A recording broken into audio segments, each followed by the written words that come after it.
World, world, world, take time to breathe.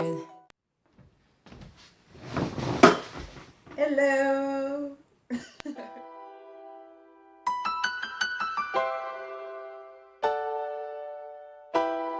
Yes, sir. Check it. Hey, I like to feel the cool breeze. Drop a few degrees. Time to clock out, get away from my work week. Thank God it's Friday, you know what's going down. Dominoes all night, got my poker face on. I got no stress on my mind. Bonjour tout le monde, alors j'espère que vous allez bien. Aujourd'hui je vous retrouve pour une nouvelle vidéo. Alors comme je l'avais dit dans la vidéo précédente, hier j'ai été à l'atelier de Chrétien Lifestyle, pardon. C'est un atelier sur les relations amoureuses. Donc j'y étais hier, je le répète, c'était super. Et du coup j'ai prévu aujourd'hui de vous raconter comment ça s'est passé, ce qui s'est passé, ce qui s'est dit et partager avec vous les choses que je trouvais intéressantes et voilà. Donc si cette vidéo vous intéresse, restez assis. Donc tout d'abord pour la petite histoire, cet atelier il était déjà programmé pour le mois de février. Or quand j'ai voulu prendre ma place, les places sont parties super vite. Je crois qu'en 4 heures il n'y avait plus aucune place. Donc les relations amoureuses apparemment ça intéresse. Et sachant qu'il y avait également, il y a 2 sessions, donc une à 11 h et une à 16 h. Donc j'avais loupé cette journée là qui était au mois de février.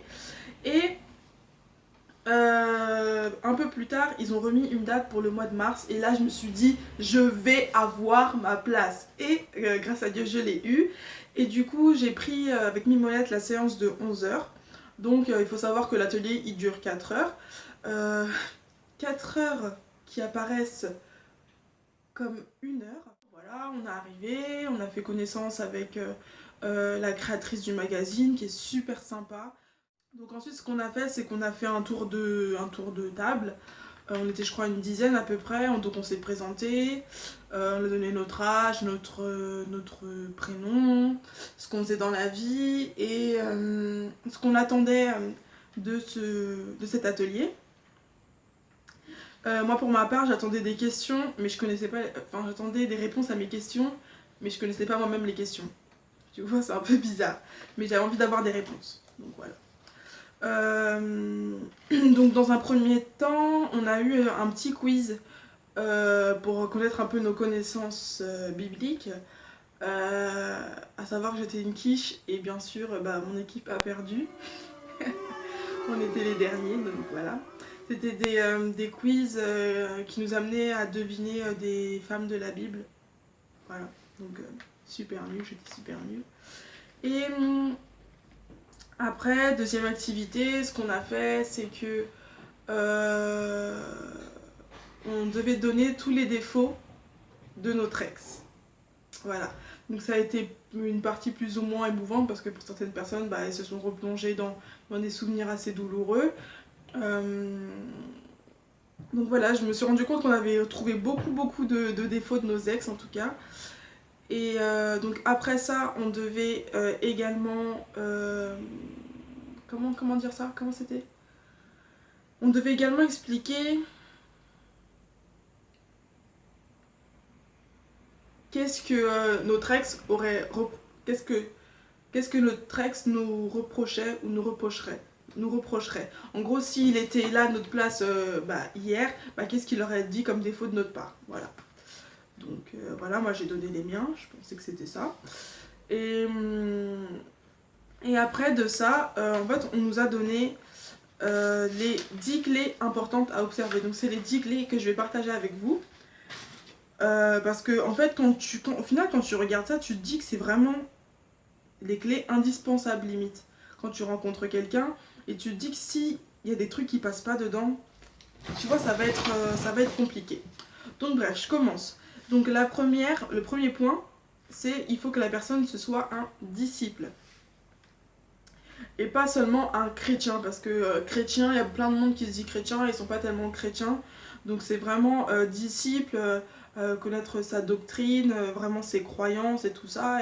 Et que ce soit vraiment une personne qui a une relation avec Dieu et que ce soit pas genre du superflu, pardon, que ce soit pas une personne religieuse. Ensuite, deuxième point, il faut regarder le caractère. Bien sûr, après chacun a un avis particulier en fonction des caractères. Il y en a qui disent que les opposés s'attirent, il y en a qui disent qui se ressemblent s'assemblent, et voilà. Et nous, c'était surtout arrêté sur le fait qu'il faut surtout que les caractères soient complémentaires. Par exemple, si t'as un caractère un petit peu nerveux, colérique, bah, la personne elle soit un peu plus apaisée, qu'elle puisse se calmer, tu vois, que ça se complète. Donc ça c'est aussi un point important, je trouve. Troisième point, c'était la culture et le passé.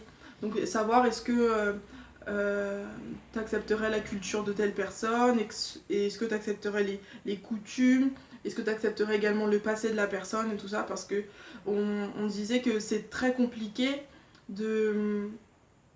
d'être en couple avec quelqu'un qui n'a pas du tout les mêmes coutumes, et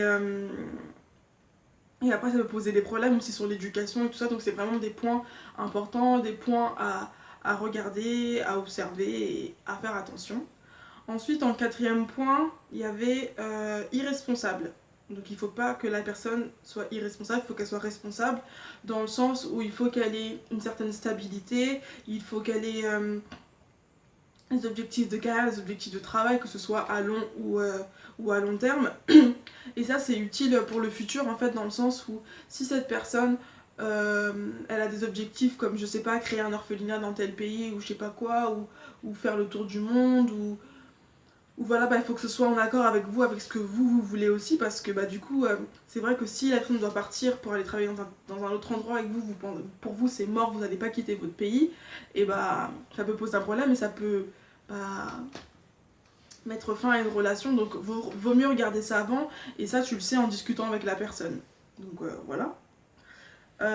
Ensuite 5, c'était l'idéologie, donc que ce soit l'idéologie politique ou l'idéologie, c'était, comment on avait dit ça à peu près, alimentaire. Par exemple, si la personne elle est végane, est-ce que ça va passer? Parce qu'il y a certains véganes ou même végétariens par exemple qui voudront pas que si toi tu manges de la viande, bah, tu mettes de la viande dans le frigo. Donc même ça c'est des points importants. Tu vas pas mettre deux frigos parce qu'il ne veut pas que dans le frigo il y ait de la viande aussi. Donc voilà, c'est des petits trucs qui peuvent paraître bêtes, mais dans une relation ça peut créer vite des soucis en fait. Donc c'est des choses à faire attention, sur lesquelles il faut faire attention, pardon.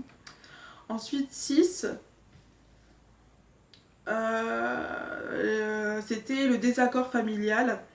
Donc en fait c'était regarder et observer et découvrir comment l'autre est par rapport à sa famille. Est-ce que sa famille est très présente? Est-ce qu'il voit sa famille tous les jours? Est-ce qu'il les voit rarement?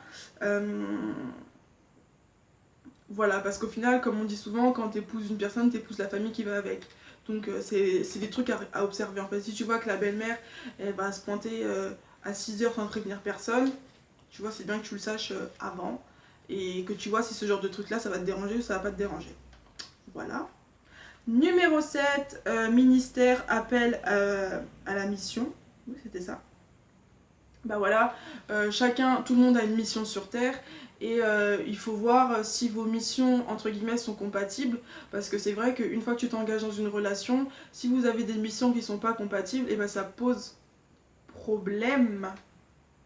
Ouais, ça peut poser problème en fait. C'est pour ça que d'ailleurs il est important d'apprendre à se connaître justement avant de se lancer dans une relation, de savoir quelle est la mission, quelle mission Dieu t'a donnée, et comme ça bah en principe tu vas finir par te retrouver avec une personne qui a une mission qui est plus ou moins similaire à la tienne, ou qui est complémentaire un peu. Voilà, si lui il est appelé à faire de l'humanitaire et que toi t'es appelé à faire un tel truc ici, bah ça va poser problème. Donc c'est tout ça à observer, à regarder, à demander et à discuter. Donc c'est vraiment, au final, quand tu regardes, quand tu réfléchis, tout ça c'est vraiment axé sur la communication. Il faut discuter avec la personne et avant de te lancer dans quoi que ce soit. C'est donc très important.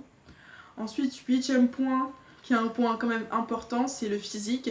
Comme on a dit, il y a beaucoup d'intérieur, il y a beaucoup de tout ça. Mais c'est vrai que quand même le physique en fait, faut quand même un peu des deux, faut quand même avoir un minimum d'attirance envers la personne. D'ailleurs je pense que c'est la première chose qui te fait un peu aller vers la personne, parce qu'elle t'attire physiquement, et puis après tu grattes un peu, et puis la personnalité te plaît, et tu découvres plein de choses et plein de choses et plein de choses. Après, comme on dit, c'est vraiment un minimum d'attirance qui est du charme. Parce qu'il faut se dire aussi que le physique ça fait pas tout, parce que au final tu vas vieillir avec cette personne et que quand tu vieillis, bah, ça transforme la personne et qu'elle ressemble plus vraiment à ce à quoi elle ressemblait quand elle était jeune, quand tu l'avais rencontrée. Donc voilà quoi. Ensuite, point numéro 9, quels étaient nos projets, quels sont les projets d'avenir, donc quelle est la vision de l'autre concernant l'éducation, concernant le nombre d'enfants, concernant, je sais pas, c'est des trucs tout bêtes, hein. Par exemple, est-ce qu'il veut être locataire toute sa vie ou propriétaire ou machin, ou voilà. Et dernier point, numéro 10, eh ben, il faut observer, voir si la personne elle cherche à ressembler à Jésus. Et ça en fait, j'avais jamais pensé, mais c'est vrai que ça peut être, que c'est super important en fait. Il faut que la personne elle cherche à ressembler à Jésus. Et au final, quand tu regardes Jésus, il était doux, il était humble, il était à l'écoute, il était jovial, il était plein d'amour, il était équilibré. Et il savait être strict quand il le fallait. Et au final, en fait, il faut que la personne elle sache faire la différence par ça, en fait. Et au final, bah, tous ces points-là, bah, en fait, ils sont super importants. Parce que tu te dis que s'il y a un des trucs qui passe pas, et bah, quand tu te mets en couple avec la personne, et bah, ça risque de créer des discordes et d'amener à des séparations, à des divorces. Et au final, quand tu dis que tu as, entre guillemets, coché tous ces critères-là avant, en principe, il n'y aura pas de souci. Je dis bien en principe. Ensuite, après ça, on a eu une petite pause, on a mangé, on a grignoté, tout ça, c'était cool, on a discuté, on a fait connaissance et tout. Et donc là, je vais le faire vite fait, hein. Je vais faire vraiment un gros résumé. Et ensuite, il y a une dame qui est venue nous parler de 8 types de mariage. Et donc je vais vous les énoncer et puis je pense que je détaillerai un peu plus dans le descriptif, comme ça si vous voulez regarder plus en profondeur vous irez regarder. Donc il y avait 8 types de mariage et parmi ces 8 types de mariage il y en a 2 qu'on est censé rechercher et après le reste à éviter, ou c'est des mariages plus ou moins rares, voilà, bref. Donc le premier mariage c'était Adam et Ève, il n'y a pas eu plus de détails sur ça. Ensuite le deuxième mariage c'était le mariage d'amour, donc c'est un mariage que d'ailleurs elle nous conseillait d'avoir, enfin, voilà, mariage d'amour. Un amour réel, sincère, etc. Et elle avait pris pour exemple du coup Abraham et Sarah, donc pour ce mariage d'amour. Ensuite il y avait le mariage rédemption, donc elle avait pris pour exemple Abigail et Daniel. Donc le mariage rédemption, rapidement, elle avait décrit ça comme un mariage où il n'y a pas d'équilibre en fait.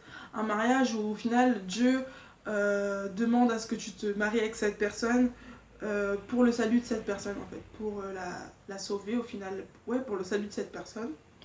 Donc voilà, ça c'est des cas qui sont rares et c'est vraiment, il faut que ce soit vraiment un appel de Dieu, etc. Ensuite il y a le mariage déséquilibré, donc ça on avait eu comme exemple Abigail et Nabal. Donc là c'est des personnes qui sont pas assorties, qui sont pas compatibles et ça s'apparente souvent. Au final, quand elle a détaillé le mariage déséquilibré, ça ressemblait au mariage que tu vois un peu aujourd'hui. C'est le mariage, tu te maries avec cette personne, mais t'es pas totalement convaincu, t'es pas sûr, mais t'y vas quand même parce que t'as peur de trouver moins bien ou machin. Tu prends au final ce que t'as un peu sous le coude. Et ce que j'avais noté et qui m'avait vraiment touchée en fait, quand elle a parlé du mariage déséquilibré, c'est qu'elle a dit il faut pas qu'on entretienne de faux espoirs. Si tu sais que la personne avec qui tu es, c'est pas la bonne, si t'es pas convaincu, et ben il faut arrêter de lui faire des faux espoirs à cette personne, arrêter de lui parler, même si c'est, je sais pas comment dire. Parce qu'on va se dire souvent par gentillesse, oui je vais continuer à lui parler, machin et tout, mais vraiment il faut pas en fait se forcer, il faut pas entretenir des faux espoirs quoi. D'autant plus que nous, en tant que femmes, le fait de passer du temps avec quelqu'un, de passer beaucoup de temps avec quelqu'un, ça crée en nous certaines émotions, ça crée en nous des sentiments. Et au final, nous, comme les femmes, on a un désir dévorant d'amour, et ben en fait ça peut être très dangereux en fait, parce qu'on a tellement besoin d'amour qu'on va accepter tout et n'importe quoi juste pour juste parce qu'on a des sentiments, parce qu'on ressent certaines émotions, alors que c'est pas un amour réel. Donc voilà.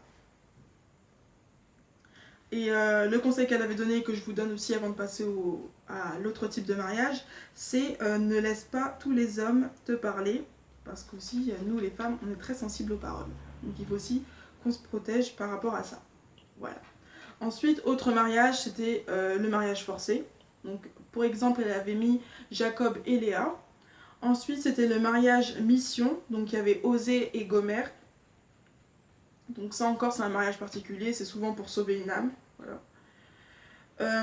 Ensuite, il y a le mariage par intérêt. Donc là, comme pour l'exemple, il y a David et Michal. Et du coup, pour ce cas-là, on avait parlé de la dot, qui de base était faite pour préparer le trousseau de la femme. Mais apparemment, dans ce cas-là, de David et Michal, la famille de la mariée avait beaucoup exagéré sur la liste de cadeaux. Voilà. Ensuite, il y avait le mariage mixte. Et ensuite, il y avait le mariage d'alliance. Donc le mariage mixte, pardon. L'exemple, il y avait Moïse et Séphora. Et pour le mariage d'alliance, il y avait Isaac et Rebecca.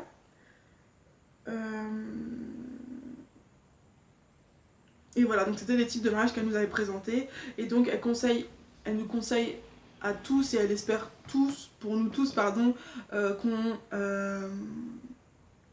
qu'on ait des mariages d'amour et des mariages d'alliance. Donc mariage d'alliance, c'est parce que aussi, comme je l'avais dit dans la vidéo d'avant, le mariage c'est entre 3 personnes, c'est une alliance à 3, c'est une alliance que tu fais avec Dieu. Enfin, tu formes plus que un avec une personne, et ils sont liés à Dieu, voilà.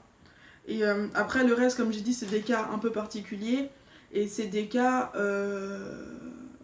voilà, où il faut vraiment avoir l'approbation de Dieu, et il faut pas improviser des révélations qu'on aurait entendues. Oui, il faut que je mette avec cette personne là pour la sauver, oui il est pas croyant mais je vais le changer, je vais truc. Si t'as pas de révélation, si Dieu t'a pas dit, ça sert à rien de te faire des films. Et quand même t'auras une révélation, après la révélation, la révélation c'est pas des actions directement, c'est la prière. Donc voilà, j'ai un petit peu craché. Et voilà, c'est tout. Et ensuite, après ça, donc rapidement je finis, hein. Après ça, on avait posé des questions dans une boîte, on nous posait un peu des questions, et du coup elle a répondu à notre question, c'était un peu une FAQ, voilà. Et ensuite, l'atelier s'est terminé. En tout cas avec nous, avec Mimolette, quand ça s'est terminé, on s'est dit, déjà on était super étonnés, c'est passé super vite. Moi au début, honnêtement, quand j'ai vu 4 heures dans l'atelier, je me suis dit ouh, ça risque d'être un peu long et tout. Au final, c'est passé super vite, on a rencontré des personnes super sympas, dont la créatrice du magazine, je leur dis, et une partie de l'équipe également du magazine. Et franchement, je vous conseille vraiment d'aller à leur atelier, c'est vraiment sympa. C'est vraiment, tu sais, cosy, on n'est pas nombreux. On était peut-être 15, je sais pas, peut-être 15 comme ça, quelque chose comme ça. Et du coup c'était cool parce qu'on pouvait, ça faisait un peu intime, tu pouvais discuter avec les autres, tu pouvais faire connaissance et tout, et c'était vraiment un super bon truc quoi, enfin c'était super cool quoi. Et voilà, donc ça s'est terminé, on a dit au revoir, on a fait des bisous, on a échangé certains numéros, des contacts, blablabla, bla bla, tout ça. On a eu des petits cadeaux, donc moi pour ma part, attendez, je vous montre.